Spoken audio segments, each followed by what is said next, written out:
Even at that time, there was a good market for turkey manure, and our argument was that as organics came in and became more and more popular, that market would be continually expanding. So if you burned it, you end up essentially getting rid of almost all of the nitrogen, and you end up with kind of a soil amendment, which is much less valuable. There's a lot of things in that gas coming into your home that essentially, if you don't have the right ventilation, the toxins could actually be reaching levels that would be illegal outdoors. Welcome to a special Thanksgiving Day edition of Local Energy Rules, where we'll be taking on two holiday-themed topics. The first is turkey turds, where we'll talk with ILSR co-founder and senior fellow David Morris about a recently closed power plant that burned turkey manure until the utility belatedly realized it could get a lot more clean energy for less. After that, we'll talk with ILSR researcher Maria McCoy about the hidden peril in your Thanksgiving cooking plan, the gas in your stove. I'm John Farrell, director of the Energy Democracy Initiative at the Institute for Local Self-Reliance, and this is Local Energy Rules, a podcast sharing powerful stories about local renewable energy. For our first segment, we're talking with ILSR co-founder and senior fellow David Morris. David, welcome to the program. Thanks for having me. So we could call this thing Talking Turkey about clean energy, or we could say we're talking about turkey turds.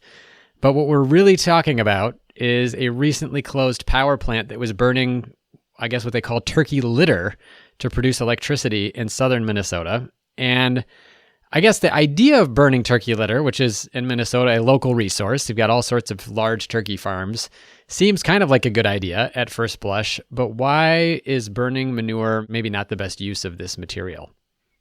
Well, let me back up for just 2 or 3 minutes so one gets an understanding of the context. First of all, turkeys are the largest birds, largest poultry generator of manure in Minnesota. If you happen to be in Delaware or Maryland, it would be chickens, but here it is turkeys. And secondly, there was a huge confrontation, if you will, in 1991, 1992 around the utility companies asking permission, and they needed permission to store their radioactive waste generated by their nuclear plant on site.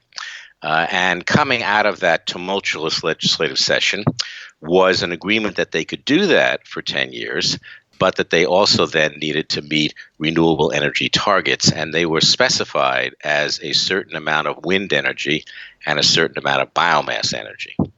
And the biomass energy was supposed to be used with fast-growing trees that would be converted into electricity and heat in a new process that had been developed in Minnesota. If we then fast forward a few years, almost 10 years, what we will find is that the wind energy mandate was going gangbusters, but the biomass mandate was having trouble meeting its numbers. And there was a choice, an alternative of essentially foregoing the expansion of biomass and increasing wind. This was before solar was economical, or trying to find other forms of biomass. And so the legislature began amending its initial law. And one of them was that waste wood could be used. And another one was that turkey manure could be used. And so that was the fight in the early part of the 21st century. And we should probably mention that, like 30 other states or so, Minnesota has these utility companies that are monopolies. So when we talk about this process and this negotiation, it was with a utility company that has no competition. So it is regulated by the state. And so it was up to the state to decide not only what they could do with their nuclear waste, but also perfectly normal for them to be in these kinds of negotiations about what kind of energy they would produce. Yes, it was, although they didn't want to be in these negotiations. They were mandated to be in these negotiations. And in the debate, if I could call it that, related to the turkey manure plant, which is the FiberWatt, or the subsidiary of a company called FiberWatt, which was based in England, the subsidiary called FiberMin, obviously from Minnesota. In the debate around that, the Institute for Local Self-Reliance was the sole opponent, if you will, to it in the legislature and at the Public Utility Commission. And our argument was a very simple one, which was, number one, turkey manure is not like pig manure or cow manure. It's easily transportable and it's high in nitrogen and therefore is high in demand. Even at that time, there was a good market for turkey manure. And our argument was that as organics came in and became more and more popular, that market would be continually expanding. So if you burned it, you end up essentially getting rid of almost all of the nitrogen, and you end up with kind of a soil amendment, which is much less valuable. So the number one issue that we had was, why would you want to get rid of a perfectly excellent renewable resource for something which was an inferior value resource? And the second was that it was expensive. And the utility company was forced to divulge the price that it was going to pay by the Institute essentially demanding that the Public Utility Commission order it to do so. And it turned out that it was between 2 and 3 times more expensive at that time than wind energy. So our argument was, look, it's a renewable energy mandate. It doesn't have to be anything that can qualify as renewable, and its biomass can be turned into electricity. So we argued, well, why don't you just expand the numerical quotas for wind? So that was our two arguments 15 years ago, if you will, and they were overruled by the legislature and overruled by the Public Utility Commission. Now, I also want to point out, because I think it's helpful in terms of this overall perspective on renewable energy, that turkey litter being used as a fertilizer actually helps to reduce the use of other commercially available fertilizers, which are almost all universally produced with fossil fuels by cracking natural gas or other processes. And so not only are we burning up material that then left it fairly not useful as a fertilizer or soil amendment, but that in its original state, it could have helped offset fossil fuel use more than by burning it. Yes, indeed. I mean, an excellent point. And so what we were doing was, or what the state legislature and most of the environmental community was arguing, is that we being the state of Minnesota and Minnesotans, should take more than half of the turkey litter generated in the state, and we should burn that. And to replace the nitrogen that was then lost, we would have to burn a significant amount of natural gas and use a significant amount of natural gas. And we were replacing it with a resource, with a product, if you will, that was 2 to 3 times more expensive than other renewable energy resources. And the numbers were really, quite stark, if you will. We were burning up millions of dollars in nitrogen value in terms of fertilizer, and we was subsidizing. We guessed it was between $100 and $200 million would be the subsidy, that is the price they were paying over the price they could have paid for renewable electricity over the 22-year contract. Maybe it's no surprise then that this turkey turd burning power plant was decommissioned earlier this year, almost a decade before the power purchase contract was to expire, and largely because cleaner renewable energy resources like in wind and solar have become, were already, as you mentioned, but have become far cheaper. I mean, I think it's a useful point that it got to be so expensive that Xcel bought out the fibermen. They bought out the contract, and they paid off the individuals who would lose their jobs, and paid off the town for the lost taxes, and they paid fibermen to buy off their contract. So the overall cost of it was something like $150 million or so in, if you will, the plant years prematurely. And Xcel said to the Public Utility Commission, the prices of renewable energy are so low that they will actually save far more than that. So even with the hit of $150 million, they said that they were going to save over $300 million because renewable electricity was so much cheaper. I had this question written down, but I think you've kind of already answered it about the economics of the plant. Never really made sense at all, neither in terms of the fuel that it was using, nor in terms of the price that customers were paying. So maybe we should talk a little bit about if the state could go back and a decade, or really almost 2 decades to when this decision was originally made, maybe what advice would you have offered them? I'm sure at the time it seemed like, well, we should try lots of different things, we should experiment, but obviously this wasn't something that would scale up very well anyway to become cheaper. Like there was no process innovation, and it was using something that was a very valuable resource. Well, the thing about it is that without patting ourselves on the back and breaking my arm here, we did offer all of this criticism to them at the time and offered alternatives. The state of Maryland, for example, was involved in a much more urgent issue because they were producing so much poultry manure that it was causing pollution in the Chesapeake Bay. They were overloading the soil with phosphorus, and they had to do something about it. So there, it was an emergency. They had millions and millions of birds within a very small area. But what they did, they looked at a lot of possible alternatives. And what they adopted was an alternative that said, okay, what would the overall cost be of this method, and this method? And they decided that the value of the fertilizer was so high that any incentive or subsidy or money that they would invest in getting rid of the soil pollution problem should be invested in preserving the nitrogen. And so they funded individual farmers and small companies to transport. That is, they covered the transport cost, because there were states that within a couple hundred miles or 300 miles, where they in fact needed that nitrogen. It was not an overload if they put it. And they also provided money to a plant. It was Purdue, a huge poultry producer and contractor. And they used money and their own money to create a pelletized plant. And so what they did is pelletize the turkey manure, so it was much easier, much cheaper to transport. That was still going until maybe 6 months ago. And what they found was that it was perfectly good and perfectly profitable for them to do that, but it was more profitable if they composted it.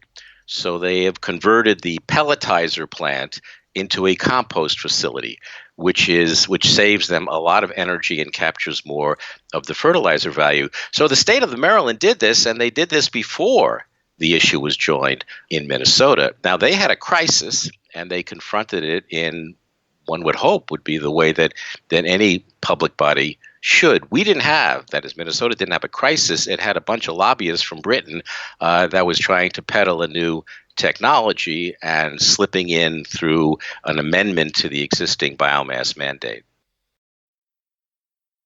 I guess one of the things I think would be great to touch on here, David, is that ILSR, as you mentioned, we were involved in this discussion in Minnesota. I think it would be great to share a little bit about some of the history here in terms of this project that we had for many years called the carbohydrate economy. And I remember this actually, I've now been here for 13 years, so we've got 2 people on this conversation who have been around for a while at the Institute.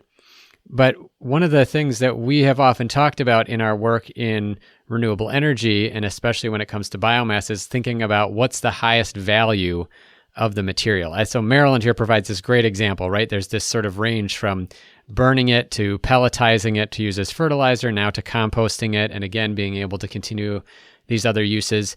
Could you just talk a little bit more broadly about what that might mean for other things that we're now talking about? So for example, we have electric vehicles coming in and other technologies now for homes to heat using renewable electricity. So we're not going to have as much need for fossil fuels. And some of what I've heard already is that the peddlers of gas and oil are looking for ways to say our stuff is still valuable.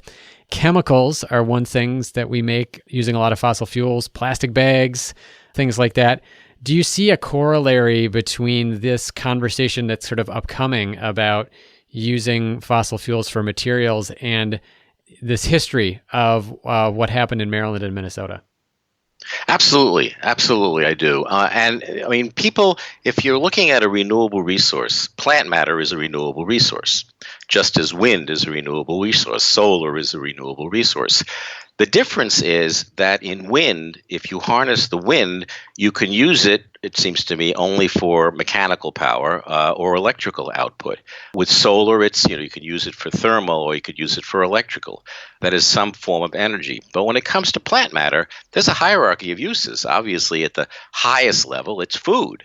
And then some people would say at a similar high level, it's medicines and health. And then, what is the third level? Well, I would argue that the third level should be biochemicals.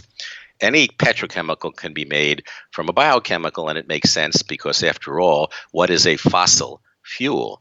It's a plant matter that was fossilized over millions of years and compressed, and it got rid of the oxygen, essentially, and you ended up with carbon and hydrogen rather than carbon, hydrogen, and oxygen. So, you can do that, and it turned out that oil was so cheap and the technologies were oriented to manipulating it, that's where the society had gone. But the science now of biological changes, biological engineering is so much better than that. And then I would say that after that, biochemicals would be energy. And when it came to energy, the highest use for energy would be for electricity and heat, or maybe just heat. That is, when you burn wood for electricity, and this is similar to why we oppose incinerators for garbage, the efficiency of the plants are about 30%, maybe 35% at maximum. Whereas if you capture the heat from that process, because you're generating heat as well, you can get up to 90% of the value of the energy value out from that. So, and then the last would be, converting it into electricity. And so it seems to me that that's how we should approach biomass in general. And the turkey litter example was one piece of that. People were approaching it as if it was wind and solar and there was only one possible output. And in the 1990s, early and late 1990s, we had a great deal of research and reports on what petrochemicals could be replaced by biochemicals and what would be the feed sources for those biochemicals. And in fact, worked with a number of different companies and with governments to accelerate that conversion process. And now it's far advanced in terms of the ability for companies to be substituting the biochemicals for petrochemicals. Well, David, I really appreciate you coming to talk, as I like to call it, Turkey Turds for Turkey Day. Before we let you go, any Thanksgiving tradition that you would like to share you're looking forward to that hopefully you'll be celebrating on the day that we release this podcast? Well, actually, we do have a tradition. My wife and I, Harriet, have a tradition, which is to go to Wisconsin and to have Thanksgiving on a farm. And so we will be in a place where, as we take a short drive, we will see the turkeys. They don't know what's coming, but we will see the turkeys that presumably are still joyful. And we will certainly be in the middle of an agricultural sector that has its own issues in terms of sand being excavated for fracking and what that means in terms of Western Wisconsin. But the tradition is one of good cheer, extended family, and excellent food, including turkey. Very good. Thanks, David. You're listening to a special Thanksgiving 2019 episode of Local Energy Rules. We're going to take a short break. When we come back, we'll talk with another researcher at the Institute, Maria McCoy, about the unexpected health perils of cooking with gas. Hey, thanks for listening to Local Energy Rules. If you've made it this far, you're obviously a fan, and we could use your help for just 2 minutes. As you've probably noticed, we don't have any corporate sponsors or ads for any of our podcasts. The reason is that our mission at ILSR is to reinvigorate democracy by decentralizing economic power. Instead, we rely on you, our listeners. Your donations not only underwrite this podcast, but also help us produce all of the research and resources that we make available on our website and all of the technical assistance we provide to grassroots organizations. Every year, ILSR's small staff helps hundreds of communities challenge monopoly power directly and rebuild their local economies. So please take a minute and go to ilsr.org and click on the donate button. And if making a donation isn't something you can do, please consider helping us in other ways. You can help other folks find this podcast by telling them about it, or by giving it a review on iTunes, Stitcher, or wherever you get your podcasts. The more ratings from listeners like you, the more folks can find this podcast, and ILSR's other podcasts, Community Broadband Bits and Building Local Power. Thanks again for listening. Now, back to the program. All right, welcome to part 2 of our Thanksgiving Day special episode of Local Energy Rules. We've talked about turkey turds, and now with me is Maria McCoy, Research Associate on the Energy Program, to talk about our second Thanksgiving Day related energy issue, the peril in your kitchen from cooking your Thanksgiving meal. What is it, other than our expanding waistlines, Maria, that we have to worry about from our Thanksgiving Day feast? So, as you might have heard on past Local Energy Rules and Building Local Power podcasts, there's been a movement to ban gas hookups in residential buildings because gas stoves are actually releasing a lot of pollutants into your home. A lot of people are either listening this to avoid their family, or they're listening to this a few days after Thanksgiving when they've gotten back to work. It's a work-related thing. You can count that time. And they are probably interested in gas from a climate perspective in terms of gas being something we burn in power plants that we use for home heating. They probably haven't thought a lot about the fact that we cook with it. So can we first of all just be a little more specific? So gas releases a bunch of pollutants into the home when you cook with it. Obviously, if you have a vent system for your stove or oven, this is not as big of a deal, or if you're cooking with your window open, for example. But if you're not, can you just give some context about like how bad is it really? I mean, gas looks really clean. They talk about it clean burning natural gas. I see all the advertisements. Can you give us a sense, Maria, for how bad it is to have cooked a meal with gas on your stove or in your oven? First of all, anytime you're burning something, it's really not going to be clean. There's a lot of things in that gas coming into your home that essentially, if you don't have the right ventilation, the toxins could actually be reaching levels that would be illegal outdoors. So there's a lot of bad stuff. What are some of the impacts of this poor indoor air quality? Like I think a lot of people have trouble kind of making this connection. We can talk to them about like uncombusted gas, for example. So like there's methane, or, when we have combustion, people have heard about carbon monoxide being a potential threat if your furnace stops operating effectively. But what's the actual impact on people in the home, people who are in the kitchen doing the cooking? What are some of the potential impacts if you're having this kind of pollution in your home? Yeah, there is always the risk anytime there is gas infrastructure of leaks and things like that, of that raw gas going into your home. But beyond that, there's actually studies that show a higher rate of asthma in homes that have gas stoves. And that don't have that proper ventilation. I also saw Sean Armstrong, who was on the podcast that we did earlier this year, talking to us about the impact of cooking with gas, shared not only the information about outdoor air quality and indoor air quality, like how much worse it was. He also talked about supper smog, which I thought was a very clever term for helping people to conceptualize this. And he also shared a graphic that we have in the post about nitrous oxides, which are one of the pollutants that's created. It's one of the components of smog outside. So when they talk about like Los Angeles and smog from cars, this is one of the pollutants they're talking about. And his chart shows that it's as much as 30 times higher if you cook an entire meal on a gas appliance than the outdoor air quality standards for nitrous oxides. So it's really big. So what do we do about this? I think we should probably talk about two different things. So you introduced this in terms of this podcast interview, which is about what communities are trying to do. So the city of Berkeley was saying for new multifamily homes, we're not going to allow gas hookups. So we're not going to allow them to connect to the gas network. So literally everything in the house has to operate on some different fuel, which is generally going to be electricity. What are people doing individually, though? So if you're not allowed to use gas, what are you going to do to heat your home, or what are you going to do to cook with? And how might that compare?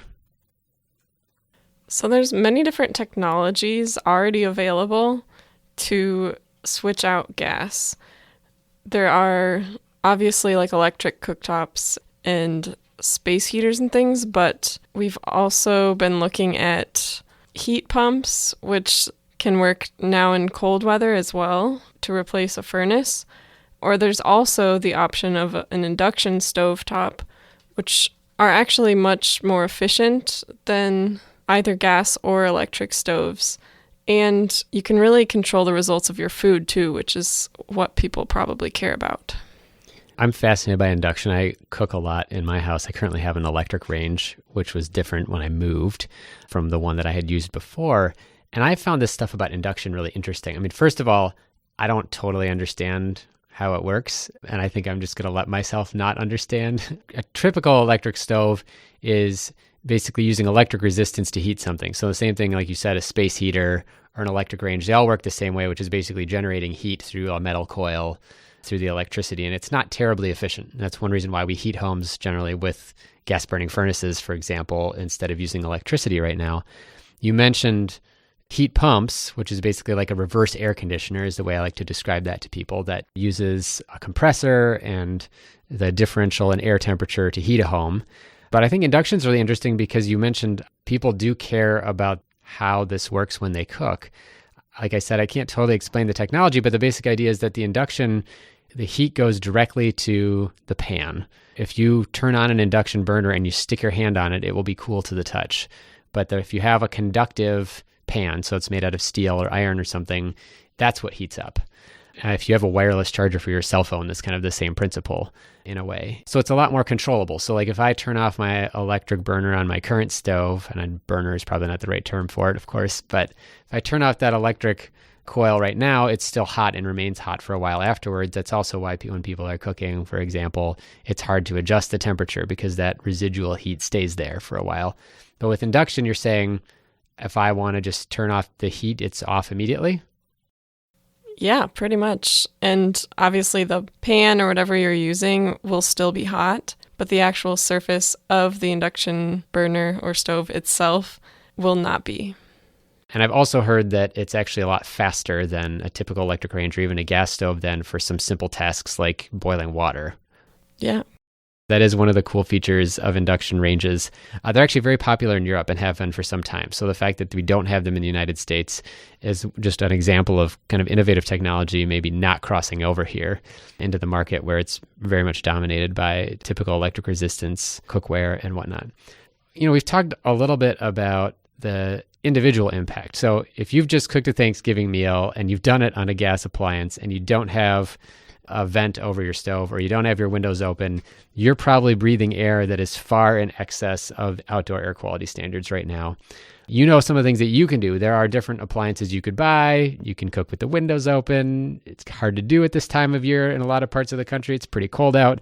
But what our communities are doing about this? So let's go back and talk a little bit about what Berkeley decided to do that kind of is really catalyzing this whole conversation.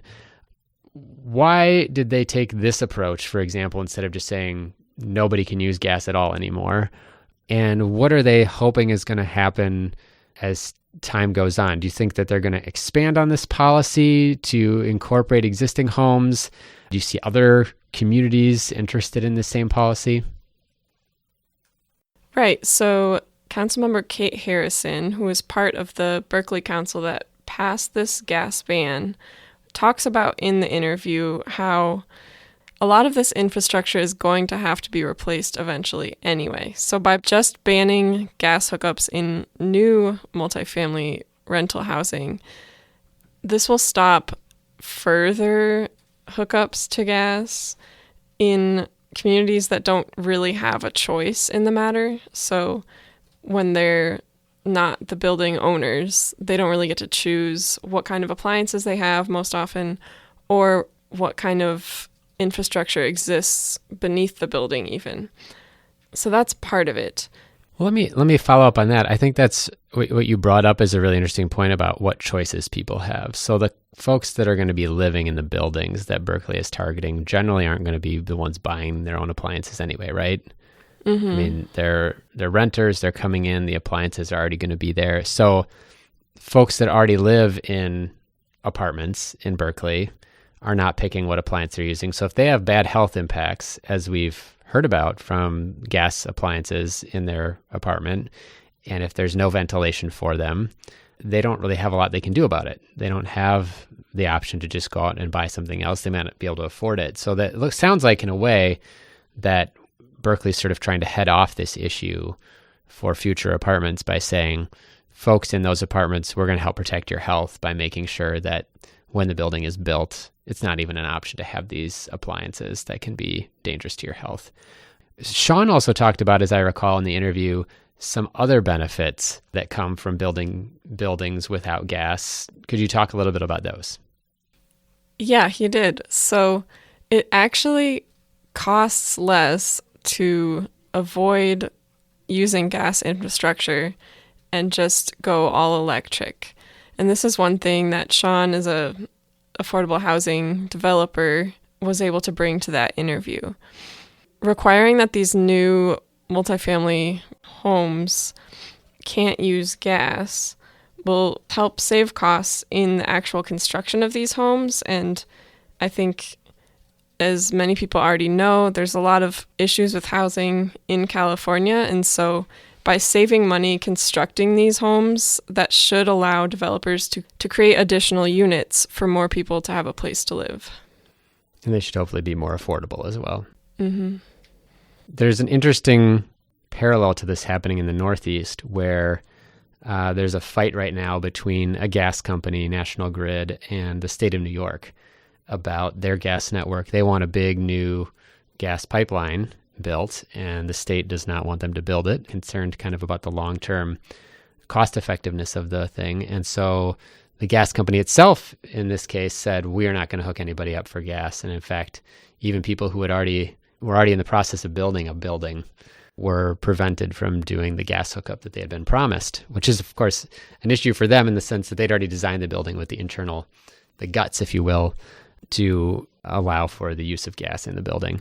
I'm wondering if what Berkeley has done is likely to trigger communities in New York or in other places around the country to look at this from the same perspective in terms of both housing affordability and health. And if you think that there are going to be other places that are going to do something similar. So another part of the Berkeley gas ban we hadn't talked about yet is the risk to the infrastructure of earthquakes. And so that is a problem unique to the Southwest. But those other issues of health and affordability are pretty universal. And so I think in the interview, Kate mentions that a community in Massachusetts has already reached out to her looking to replicate this type of ban. For other communities who are looking to give these health benefits and these cost savings to residents, another option besides an all-out ban is providing the type of funding opportunities for people to do this themselves. So the Berkeley ban does prevent gas hookups in new buildings, but as far as people who already have these gas stoves and are concerned about both their energy use and the health effects, if they're given the right tools, things like on-bill financing, they could make these improvements, and cities can incentivize that. So it seems like a number of things cities could do would be, work with local appliance dealers to even make sure that these things are available, right? So I think the only place I recall seeing an induction cooktop when I've been around recently is at IKEA. And there's not a whole lot of those. So there's other places that they could be, but figuring out ways that people could pay for these things, maybe on their utility bill, for example, or on their property tax bill or something like that, or using rebates has been another way to do this. In fact, just a quick sidelight, one of the more interesting rebate models that we've heard about is this woman, Marty Frank, who does program evaluation on energy efficiency out in California, has come up with what she calls the shift model, which is, right now, most programs for energy efficiency will say, hey, you buy this energy efficient refrigerator and you get $150 back after you submit your UPC code and your receipts and whatever, and it'll be 2 months. And what she's looked at is how do you provide that money to people upfront at the time that they're buying the appliance so they can make that decision. So it'd be interesting if you had the option, for example, to buy down the cost of an induction cooktop or an electric stove, so to make sure that it's equivalent to a gas stove and give people that option. Cool. Well, I hope everybody who's listening to this had a good Turkey Day. We're speaking to you a week ahead of time.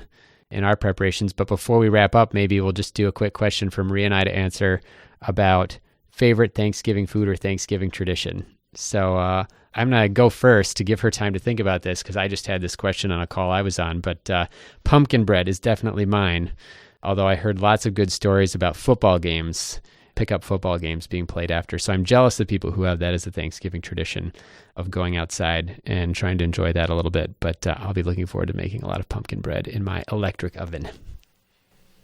I think mine might have to be a pumpkin cheesecake that my mom makes. It's very good. All right, we're all pumpkin all the time here at ILSR. Thanks for listening to our two-topic Thanksgiving Day special episode of Local Energy Rules.